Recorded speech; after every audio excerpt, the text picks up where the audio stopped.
ज़रा इमेजिन कीजिए एक ऐसी स्थिति की जहाँ कोई निर्माता, एक क्रिएटर अपनी पूरी ऊर्जा और अपना पूरा ध्यान लगाकर एक बहुत ही अद्भुत रचना करता है।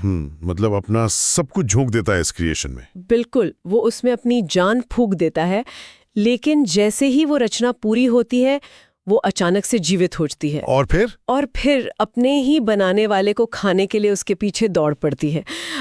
ये सुनते किसी साइंस फिक्शन थ्रिलर या फिर उस फ्रैंकेनस्टीन के मॉन्स्टर की याद आती है ना? हाँ बिल्कुल, ऐसा लगता है कि ये कोई मॉडर्न हॉलीवुड फिल्म का प्लॉट है। लेकिन असल में ये दुनिया के सबसे प्राचीन ग्रंथों में से एक में दर्ज ब्रह्मांड के निर्माण की एक बहुत ही गहरी घटना है। आज के इस डीप डाइव में या कहें इस विशेष चर्चा में हम श्रीमद् भागवत महापुराण के तृतीय स्कंद के 20वें अध्याय में गोता लगाने वाले हैं, जहां महात्मा विदुर और मैत्रेय ऋषि के बीच एक बेहद रहस्यमयी संवाद हो रहा है। सही कहा, इस चर्चा का हमारा मिशन ये डिकोड करना है कि जब ये ब्रह्मांड अपने शैशव काल में था, अपनी इन्फेंसी में था, तब दिन और रात, प्रकाश और अंधकार और देव तथा असुर जैसी परस्पर विरोधी शक्तियों का जन्म कैसे हुआ। और सुनने वालों के लिए ये जानना बहुत दिलचस्प होगा कि ये कोई आम पौराणिक कथा नहीं है। हाँ, क्योंकि ये सीधे तौर पर मानव मनोविज्ञानी यानी हमारी साइकोलॉजी से जुड़ी हुई है। तो चलिए शुरू करते हैं। देखिए, जो बात इस पूरी घटना को इतना खास बनाती है वो ये है कि जब हम ब्रह्मांड की उत्पत्ति की बात करते हैं तो हम अक्सर बिग बैंग, ईंट, पत्थर, गैस और गैलेक्सीज के बारे में सोचने लगते हैं। बिल्कुल, हमारे दिमाग में वही स्पेस और प्लैनेट्स वाली इमेज आती है। लेकिन मैत्रेय ऋषि जब विदुर जी को सर्ग यानी सृष्टि निर्माण की प्रक्रिया समझाते हैं तो वो इस पूरी प्रक्रिया को एक साइकोलॉजिकल चश्मे से दिखाते हैं। उनके अनुसार ये पूरी सृष्टि मूल रूप से हमारे मन की प्रवृत्तियों और वृत्तियों का ही एक भौतिक विस्तार है। अच्छा, तो मतलब ये सब कुछ एक मेंटल प्रोसेस से शुरू हुआ। हाँ, जब ब्रह्मा जी ने शून्यता से इस दुनिया को गढ़ना शुरू किया तो उन्होंने सबसे पहले किसी ग्रह या तारे को नहीं बनाया। उन्होंने सबसे पहले अविद्या यानी अज्ञान की 5 वृत्तियों को जन्म दिया। एक मिनट, अज्ञान मतलब इस पूरे ब्रह्मांड का जो सबसे पहला क्रिएशन था वो इग्नोरेंस था? ये तो बहुत अजीब है। सुनने में अजीब जरूर लगता है, लेकिन ये 5 वृत्तियां थीं: तामिस्र, अंधतामिस्र, अज्ञान, मोह और महामोह। ये तो काफी भारी शब्द है। अगर हम इन्हें आज की भाषा में समझें तो इनका क्या मतलब होगा? मैं बताता हूँ। देखिए, तामिस्र का मतलब है वो क्रोध या फ्रस्ट्रेशन जो हमारी कोई इच्छा पूरी न होने पर पैदा होता है। अच्छा, मतलब जो गुस्सा हमें अक्सर अपनी डेली लाइफ में आता है। सही कहा। और अंधतामिस्र का मतलब है अपनी पहचान या अपनी चीजों को खोने का डर, जिसे हम मृत्यु का भय भी कह सकते हैं। अज्ञान का अर्थ है अपने असली स्वरूप को भूल जाना। और मोह का मतलब? मोह यानी इस भौतिक शरीर और इस दुनिया को ही अपना असली और परमानेंट घर मान लेना। और आखिर में महामोह, जिसका मतलब है भौतिक सुखों की अंतहीन प्यास। वाव, तो ये सृष्टि का अंधकारमय पक्ष था। ब्रह्मा जी ने सबसे पहले इसी अज्ञान का निर्माण किया। बिल्कुल, लेकिन मजेदार बात यह है कि उन्हें अपनी ही इस तामसी रचना पर ग्लानि होने लगी, पछतावा होने लगा, और उन्होंने उस अज्ञान वाले शरीर का वहीं त्याग कर दिया। ठीक है, आइए इसको थोड़ा विस्तार से समझते हैं। अगर मैं इसकी तुलना आज के समय से करूं तो ये मुझे एक सॉफ्टवेयर डेवलपर की तरह लगता है। वो कैसे? मान लीजिए एक डेवलपर कोई नया कोड लिखता है, लेकिन उसमें इतने सारे बग्स होते हैं कि उसे अचानक एहसास होता है कि अरे ये कोड तो पूरे सिस्टम को ही क्रैश कर देगा। तो वो क्या करता है? वो उस कोड को ही डिलीट कर देता है। ब्रह्मा जी का इस शरीर को त्यागना भी मुझे वैसा ही लगता है। ये काफी अच्छा एनालॉजी है। लेकिन यहाँ एक बड़ा सवाल उठता है, क्या सृष्टि के निर्माण के लिए अज्ञान का होना ब्रह्मा जी की कोई गलती थी? क्या ये सच में कोई बग था? अगर हम इसको बड़े संदर्भ में जोड़कर देखें तो आप जिसे एक बग की तरह देख रही हैं, असल में वो एक बहुत ही जरूरी फीचर था। अच्छा, अज्ञान एक फीचर कैसे हो सकता है? देखिए, द्वंद्व या ड्युअलिटी के बिना सृष्टि संभव ही नहीं है। प्रकाश का महत्व तभी है जब अंधकार हो।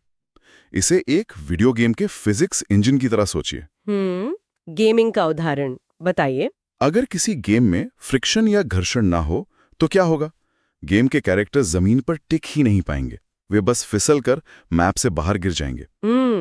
अविद्या या अज्ञान बिल्कुल उसी फ्रिक्शन की तरह काम करता है। ओ, मैं समझ रही हूँ।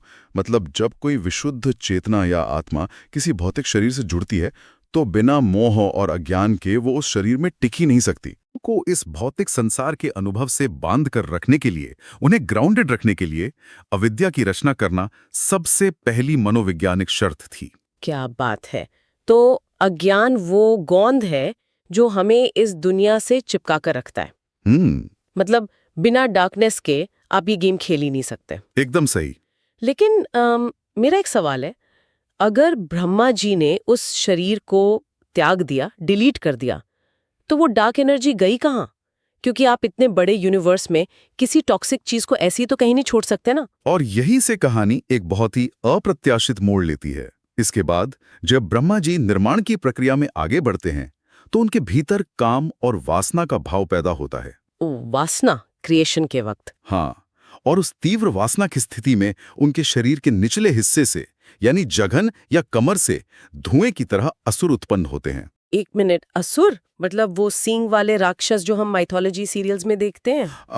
नहीं, यहाँ असुरों का मतलब किसी हॉरर फिल्म के राक्षसों से नहीं है। तो फिर ये क्या है? ये असुर असल में हमारी उन अवांछित इच्छाओं और बेकाबू वासनाओं का प्रतीक हैं जो हमारे मन के सबसे निचले और अनफिल्टर्ड स्तर से जन्म लेती हैं। ये असुर अत्यंत शक्तिशाली थे। और पैदा होती उन्होंने क्या किया? पैदा होती उन्होंने अपने ही पिता ब्रह्मा को चारों तरफ से घेर लिया और वासना के वशीभूत होकर, अंधे होकर चिल्लाने लगे, हमें तृप्त करो। बाप रे, ये तो वही फ्रैंकेनस्टाइन वाला मोमेंट है जिसकी मैंने शुरुआत में बात की थी।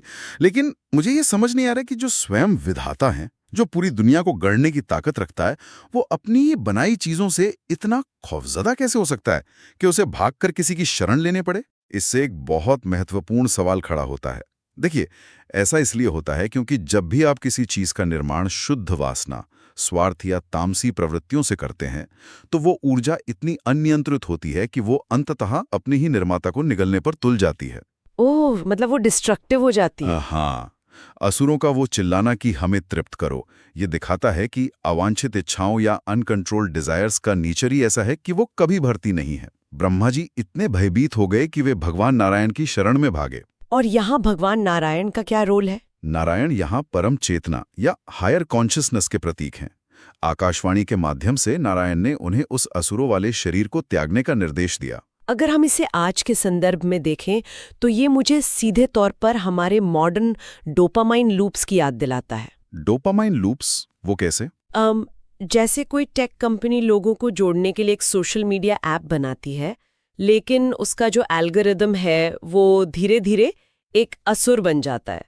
वो हमारी अटेंशन खाता है, हमें डूम स्क्रॉलिंग करवाता है। हाँ, बिल्कुल। और लगातार हमारे दिमाग पर हावी होकर चिल्लाता है, मुझे और अटेंशन दो, मुझे तृप्त करो। हम खुद अपनी बनाई आदतों के गुलाम बन जाते हैं। ये बहुत ही बेहतरीन तुलना है। और आप ध्यान दें कि ब्रह्मा जी ने उन असुरों से लड़ने की कोशिश नहीं की, वे सीधे नारायण के पास गए। इसका क्या मतलब निकाले हम? इसका मनोवैज्ञानिक अर्थ ये है कि बुद्धि के स्तर पर या सिर्फ अपने लॉजिक से आप अपनी डीप रूटेड वासनाओं या एडिक्शंस को नहीं हरा सकते। जब आपकी अपनी ही आदतें हावी हो जाएं, तब परम चेतना की शरण लेनी ही पड़ती है। तो फिर नारायण क्या करते हैं? क्या वे बस आकर उन असुरों को उड़ा देते हैं? क्योंकि आमतौर पर कहानियों में ऐसा ही होता है कि अच्छी शक्ति आती है और बुरी शक्तियों को खत्म कर देती है। प्रकृति ऐसे काम नहीं करती। और यहाँ पर बात सच में बहुत रोचक हो जाती है। नारायण ने ब्रह्मा जी से चाहा कि तुम अपने इस तामसी शरीर को त्याग दो। ठीक है। और जैसे ही ब्रह्मा जी ने वो काया छोड़ी, वो छोड़ा हुआ शरीर संध्या यानी गोधुली वेला में बदल गया। शाम का वो खूबसूरत और रहस्यमयी समय। अरे वाह! और उन असुरों का क्या हुआ? जो असुर ब्रह्मा जी को खाने के लिए दौड़ रहे थे, वे उस सुंदर संध्या को देखकर इतने मोहित हो गए, इतने भ्रमित हो गए कि उन्होंने ब्रह्मा जी का पीछा छोड़ दिया। क्या बात है! मतलब प्रकृति ने बुराई को सीधे खत्म नहीं किया, बल्कि उसे रिसाइकिल कर दिया। एक छोड़ा हुआ शरीर एक प्राकृतिक घटना बन गया। बिल्कुल। यहाँ जो सबसे हैरान करने वाली बात है वो ये कि हम अक्सर अपने भीतर के असुरों यानी बुरी आदतों को पूरी तरह नष्ट नहीं कर पाते। हम बस उन्हें किसी और दिशा में मोड़ सकते हैं। ये तो मुझे बिल्कुल कॉग्निटिव बिहेवियरल थेरेपी या माइंडफुलनेस प्रैक्टिस जैसा लग रहा है। जब आपके दिमाग में एंग्जाइटी वाले विचार आते हैं तो थेरेपिस्ट आपको उनसे लड़ने के लिए नहीं कहते, वे कहते हैं कि बस अपना ध्यान किसी और दिशा में लगा लो। सही कहा। जब ब्रह्मा जी ने संध्या का रूप बनाकर असुरों को भटका दिया तो उनका मन पहली बार पूरी तरह से शांत हुआ, काम वासना का प्रभाव हटा। और फिर क्या हुआ? उसी सात्विक और शांत भाव में आकर उनके मुख से देवताओं का जन्म हुआ। देव यानी प्रकाश, जो हमारे भीतर के सद्गुण, विवेक और धर्म के प्रतीक हैं। ये एक बहुत बड़ा टेक अवे है। मतलब ज्ञान और विवेक के जो देवता हैं वे तभी पैदा हो सकते हैं जब आपके मन से असुरों का शोर शांत हो जाए। तो क्या देवताओं के पैदा होने के बाद सब कुछ शांत हो गया? क्या ब्रह्मांड एकदम परफेक्ट बन गया? काश ऐसा होता, लेकिन ब्रह्मांड का निर्माण कोई शांत और सुंदर प्रक्रिया नहीं है। ये एक बेहद थका देने वाली और अराजक यानी केओटिक प्रक्रिया है। सात्विक अवस्था के बाद सृष्टि निर्माण के दौरान ब्रह्मा जी को बहुत तेज भूख और प्यास लगी। भूख और प्यास क्रिएटर को? हाँ, ये जीवन की सबसे बेसिक नीड है। और जब ये भूख बर्दाश्त से बाहर होने लगी तो उनके भीतर एक भयंकर क्रोध पैदा हुआ, और इस भूख और क्रोध की अवस्था से यक्ष और राक्षसों का जन्म हुआ। एक मिनट, भूख और प्यास से प्राणी पैदा हो गए? हाँ, क्योंकि यहाँ हर एक मूलभूत आवश्यकता एक भौतिक रूप ले रही है। और जब ये पैदा हुए तो उनके शब्दों की उत्पत्ति, जिसे हम एटिमोलॉजी कहते हैं, वो बहुत दिलचस्प है। वो कैसे? पैदा होते ही उनमें से कुछ ने ब्रह्मा जी को देखा और चिल्लाए, जक्षत। संस्कृत में इसका अर्थ था इन्हें खा जाओ, तो वे यक्ष कहलाए। ओह, और बाकी? कुछ बोले रक्षत, यानी इनकी रक्षा मत करो, इसलिए वे राक्षस कहलाए। ब्रह्मा जी ने घबराकर कहा, अरे तुम मेरे पुत्र हो, मेरा भक्षण मत करो। ये तो बहुत ही अजीब विडंबना है। आयरनी देखिए कि भूख ने ऐसी चीजों को जन्म दिया जो खुद निर्माता को ही खाना चाहती थी। बिल्कुल, और यहीं से इस दुनिया में शिकारी और शिकार यानी प्रेडेटर और प्रे के नियम की नींव पड़ी। यह हिंसा और सर्वाइवल का एक क्रूर नियम था। सच में ये सब सुन के दिमाग घूम जाता है। इसके अलावा उनके बालों से सर्प या नाग निकले, चरणों से पृथ्वी के जीव, विचारों से वेद और अंगों से ऋषियों का जन्म हुआ। ये साबित करता है कि ब्रह्मांड निर्माता की ही शरीर और मन का विस्तार है। तो इस सब का आखिर क्या अर्थ निकाला जाए? अगर हम इस पूरी चर्चा का सार निकालें तो श्रीमद् भागवत का ये अध्याय महज एक कहानी नहीं बल्कि हमारे अंतर्मन का दर्पण है। जी हाँ, हमारे भीतर भी इच्छाएं असुरों की तरह रोज पैदा होती हैं। हमारे भीतर भी देव हैं जो विवेक का प्रतीक हैं। ये सब हमारे अंदर लगातार युद्ध कर रहे हैं। और जब भी जीवन में संकट या भीतरी राक्षस हावी हो तो ब्रह्मा जी की तरह सही ज्ञान और हरि यानी परम चेतना की शरण लेना ही एकमात्र मार्ग है। एकदम सही निष्कर्ष निकाला है आपने। सुनने वालों को बता दें कि इस यात्रा के अगले भाग में कर्दम ऋषि और देवहूति का विवाह और सांख्य शास्त्र के प्रणेता भगवान कपिल के अवतार की कथा आती है। हम उस पर भी आगे चर्चा करेंगे। वो भी बहुत ही गहरी और वैज्ञानिक चर्चा होगी। बिल्कुल, लेकिन आज के इस विश्लेषण को खत्म करने से पहले एक अंतिम विचार है जो मेरे दिमाग में आ रहा है। आज हमने देखा कि कैसे ब्रह्मा जी के छोड़े गए विचार, उनकी भूख और उनकी वासनाएं भौतिक जीवों और संध्या जैसी प्राकृतिक घटनाओं में बदल गईं। हाँ, हर भाव ने एक रूप ले लिया। तो सोचने वाली बात यह है कि अगर आज इंसानों की हर एक क्षणिक भावना, उनका क्रोध या त्यागे हुए विचार तुरंत एक भौतिक जीव या प्राणी का रूप लेने लगे तो क्या होगा? ये तो बहुत डरावना ख्याल है ना? सोचिए, हमारे चारों ओर आज कैसा भयानक और अराजक इकोसिस्टम खड़ा हो जाएगा। हम दिन भर में जो नेगेटिविटी सोचते हैं, क्या हमारे ही अपने विचार असली मॉन्स्टर बनकर हमें खाने के लिए नहीं दौड़ पड़ेंगे? यकीनन हम खुद अपनी ही बनाई बुढ़िया से बच नहीं पाएंगे। बिल्कुल।